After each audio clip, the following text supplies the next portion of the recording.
All right, family, we're back. We're back. So, she was ready to promote her business like a slingshot. You know what I'm saying? So, go ahead and promote Velvet Cakes. Okay. Well, Velvet Cake has been a bakery in the Trustville area. Well, actually, a brick and mortar in the Trustville area for about 4.5 years. We specialize now. We specialize in doing vegan desserts, but you definitely have to call in and place an order, or you can come on by. Like if you have any weddings or baby showers or birthdays, we can do vegan. Now we can also do gluten free, but the only thing about the gluten free is not a gluten free kitchen, so you have to order at your own risk. I tell Mm. people that all the time. And so, vegan is not gluten free, okay?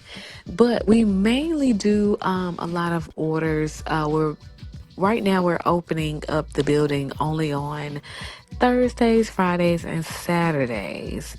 And it just gives us time to just prep and bake all through the week. Okay. And that's about it. I can So, tell you more. I mean, if you want me now, to. all right. So, I got to ask a question. Don't laugh when I ask you this question. Mm-hmm. Don't laugh.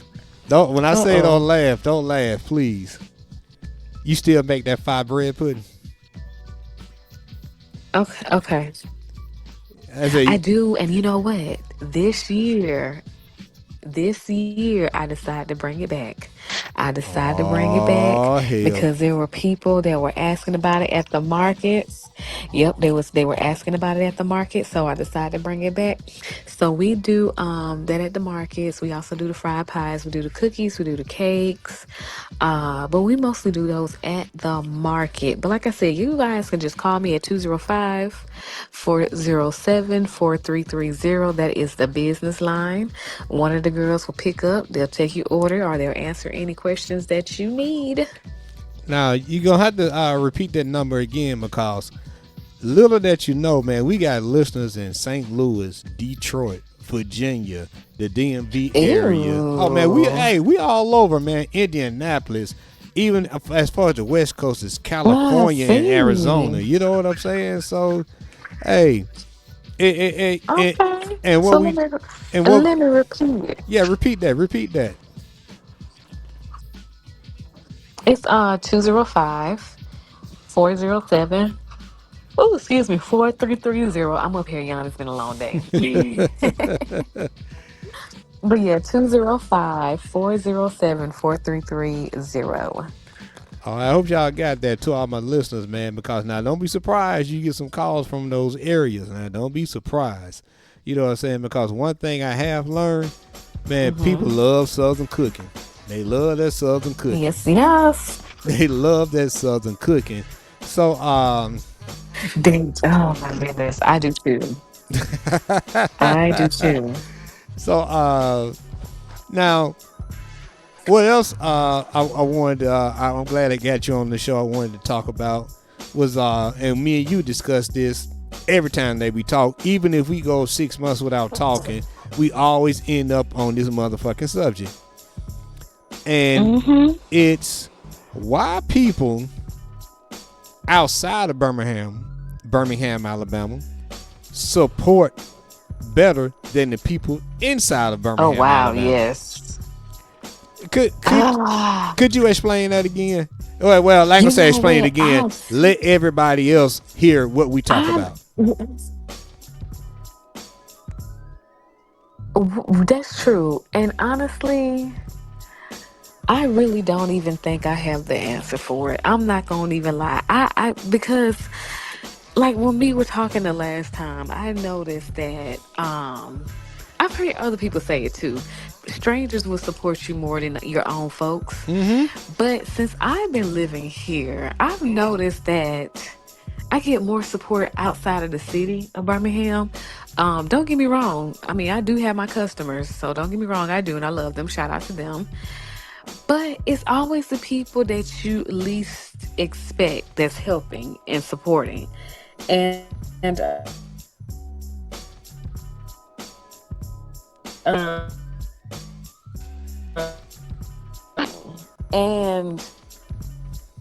it's like I ran into the same thing for 20 something years, 20 plus years. Now, I Mm. mean, you got your good people that will support, but I'm also a chef at a winery. So that's like an hour away from Birmingham.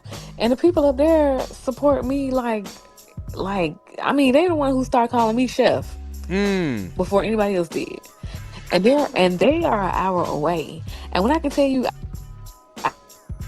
I can count on one hand how many mistakes I've made because it's just I'm so relaxed and comfortable and they just trying to, support me and push my products. And I just don't really have the answer. Like I said, it's some people, it's a few people, they will, but you can kind of feel breathing. And like I used to tell a lot of people, you got to be your biggest cheerleader. So when somebody make up in their mind they don't want to deal with you no more for whatever reason, it could be something that you did, or it could just be they woke up one morning and they felt a certain way.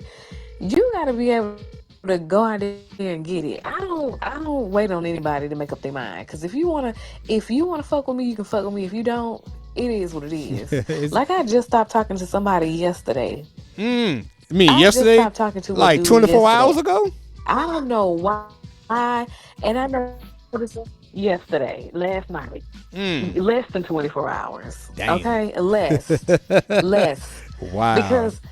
I'm one of them kind of women. I don't know if it has something to for me. I don't know if it got something to do with me being a business owner or the only child or people walking out of my life. Maybe it's a combination. But I done got to a point where, if you disappear tomorrow, it is what it is. My business is not gonna stop going, and I'm gonna find other clientels and other people that's really gonna fuck with me. Mm-hmm. It really is. I'll tell you this one short story. This lady jumped in my inbox, and I'm not saying that she was wrong for feeling the way she did, because I see where she was coming from. But she threatened me. I Mm. don't do threats. You don't you don't wrote a whole paragraph. I don't even care about that paragraph. I care about that second sentence. You threatened me and you threatened my business. So what I wanted to do for you to smooth things over, I'm not gonna even do that no more. Because in my mind, that's what you want to do anyway. So I know this probably a bad business advice, but in the back of my mind, I was like, well, damn, if you feel it froggy, leap. That's how I felt. Like, don't do that. I got people that really do fuck with me, and I try to make sure I have a good professional business. But don't threaten me, cause I'm like that when it comes to my dating life and my business life. If you what that man said, if you wanna go, baby. Go ahead, go out the door. I'm the same way. Cause baby, one monkey don't stop no show. And yeah, that's that on that. That's So I have to yeah. I have to treat it both ways. Business and relationship the same. There you But go. yeah. Hey, you have to do that. You know what I'm saying? So, yeah, man. I'm sorry. I'm trying to sit up here. So, yeah, that I just what I'm saying when we had that dialogue just on yesterday, man. That felt so good to get it out. You Hmm. know what I'm saying? And you also mentioned something about Right. all these content creators and like how I'm doing this show and the show you do with Joe Lockett. You know what I'm saying? Yeah. It's like you got to constantly be on it. You know what I'm saying? And constantly Hmm. be on it. You know what I'm saying? And Right. and we both came up with this same analogy. You know, people fuck with who Hmm. they want to fuck with. It's just that simple. You know what I'm That's saying? true. People fuck with who they want to fuck with. I feel like when it comes to that's true. I feel like when it comes to content creating radio personalities, I feel like if you really want to branch out, then your biggest supporters are definitely not going to be in Birmingham. You may Hmm. have to branch out to Atlanta or really start shouting out your listeners that live in St. Louis, really start shouting them out, like really put the spotlight on them because I don't know. I mean, Birmingham is growing, but there is still a crab in a barrel mentality. It is. But it is growing, and so you have to learn how to You have to learn how to play with the cards that you've been dealt. Well, okay. And if you're gonna stay in this city, you gotta know what to do to get around and move around. You really do. You know what I'm saying? It's just it and I had a reminder about that. What's this? Now it's July. You know what I'm saying? I had a reminder back in May. You know what I'm Mhm. saying? People who fuck with they fuck with who they want to fuck with. You know what I'm saying? And I'm Right. thinking, you know, Yeah. everything cool, everything on the up and up. You know what I'm saying? And they showed me without telling me, hey, we don't fuck with you for real. And it was just a constant reminder, like, Now I will say this. what that? No, I didn't mean to cut you No, off. you I good. was Go gonna let ahead. you finish. No, go ahead. Um, I'm gonna give you a good example. Go ahead. Now, how many places do you know in Birmingham that sells oxtails? None. Well, hold on. Like right One, off the rip. How one, many people do you know? one. Witness Simone's. Okay. Oh, I know three. Now Simone's do it, Beatty's do it, I forgot about her. what is that place? Is in North Birmingham? That's the third one. Back Mm-hmm. Porch does it. Back Porch. I'm just naming you four. Now these are oxtails. Now the oxtails they usually go for $25, an average of $25. When that content creator came to Birmingham and said he was selling oxtails for $70, do you know the hype behind it? I don't know this man's name. I don't know where he come from. All I know, people was talking about the oxtails. Now you got at least four people in Birmingham that's gonna sell you a $25 plate and you can get two sides. Mm-hmm. If you so hyped up about a $70 oxtail, you need to hype up the people that's around the corner that's doing Mm-hmm. it for less than half. Mm-hmm. So you see what I'm saying? Mm-hmm. Sometimes it's all about the hype and trending and how people feel for the moment. Now, if he set up shop here in Birmingham and sold it every day, people probably wouldn't. Nah, they Hmm. not gonna buy Hey, that. Because remember when we did? go ahead. Uh huh. Remember y'all did what? Remember when we did about it might have been 4 or 5 years ago when they had those golden wings, and Mm-hmm. everybody was hyped up because the golden wings were $100. I Now remember. shout out to Mimi, she's the owner of Frozen Rooster. Shout out to her. She came into my shop one day. She said, "Now all these people hyping up about golden wings, and all they did was just put some edible dust on it. But here I am selling my chicken wings, and they ain't even saying nothing. But everybody, and Mm-hmm. the hype." Mm-hmm. Everybody was so hyped about it, but it didn't last long It didn't. because that restaurant is not there no more. Hmm. See what I'm So it saying? did. People like the hype. People want it's the adrenaline and what are you doing today and make me feel good and I want to talk about this. That's why social media is booming. I really don't care about some of the social stuff on social media. It's just the little hype about it. They're gonna talk about it today. It's gonna be gone tomorrow. That part. You know what I'm saying? That part Hmm. right there.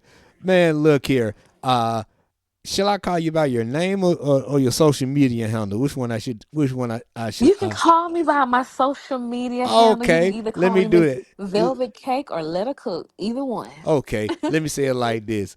Let her cook. Thank you for coming on the show today. You know what I'm saying? Bringing some clarity. You know what I'm saying? Thank Because when you. I'm by myself and I be going in, they be trying to call me Yes. baby Kevin Samuel. And I'm like, no, do not put me in that box. Do not do that.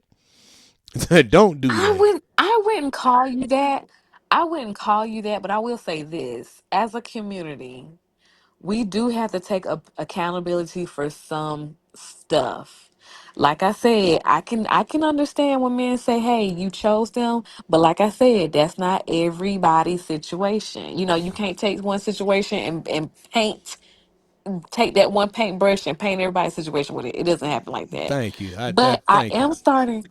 I'm starting to see some women coming out and not what they would say being on code. And let me say this, Mm. ladies, and y'all gonna get mad at me, and I'm gonna end with this. Because it's been heavy on my mind. I'm kind of sick of y'all saying this whole black women need to be on code. We need to stand together. We need to be on code. Because being on code sometimes mean that even if the mother, I'm going to say it, even if the motherfucker is telling the truth, you still want to gang up on somebody because you're in your feelings. And you want your voice to be heard and you want your opinion to be heard. You don't want to sit there to Ooh. agree to disagree. There's nothing wrong with agreeing to disagree. Like, okay, I hear you, but Ooh. I ain't fucking with it. You know what I'm saying? I like So that. when y'all say being on code, I'm gonna let you know I don't do that whole on code thing. And I'm gonna tell you the number one reason why I don't.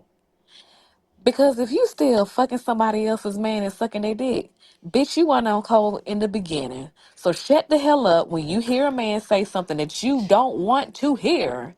Talking about some, oh girl, you a pick me. You on code. Girl, please. I'm too cute and my body too fine to be a pick me. Okay? Baby, every Saturday night, Oh. I ain't never got to sit at the house and watch the paint dry. So just because a woman decides not to be on code, that don't mean she's a pick me. Girl, stop. Don't Ooh. ever holler be on code and sisterhood if you up here fucking somebody else's boyfriend and husband. You need Ooh. to shut the hell up and go to church, okay? You ain't gonna run up in church because you know they gonna condemn you. Ooh. But that's all.